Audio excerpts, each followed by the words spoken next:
అతి ఘోరమైన పాపాలలో వ్యభిచారం అనేది ఒకటి. భర్తను మోసం చేసి, భార్యను మోసం చేసి, ఈ వ్యభిచారం అనే పాపంలో చిక్కుకున్న వాళ్ళు త్వరగా విడుదల పొందలేరు.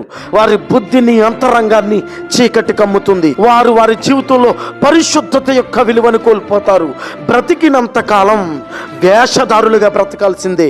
ఒకవేళ దేవుని దగ్గరికి వచ్చి మారు మనసు పొంది పాప క్షమాపణ పొందినప్పటికీ ఆ పాపము యొక్క పర్యవసానం, ఆ వ్యభిచార క్రియల యొక్క తీవ్రమైన పరిణామం వారు ఎదుర్కోక తప్పదు. దేవునికి ఇష్టమైన వాడిగా పిలువబడ్డ దావీదు తన పొరుగువాడి భార్యను కూడి పాపంలో పడిపోయాడు, వ్యభిచారానికి చిక్కుకున్నాడు. తీవ్ర పశ్చాత్తాపాన్ని బట్టి క్షమాపణ పొందుకున్నాడు, కానీ కుటుంబాన్ని చిన్నాభిన్నం చేసుకున్నాడు. అందుకనే వాక్యం చెప్తుంది, తన పొరుగు వారి భార్యను గాని భర్తను గాని ముట్టువాడు, కూడువాడు శిక్షను తప్పించుకొనలేడు, ఆ ప్రకారమే నాశనమవుతాడు అని.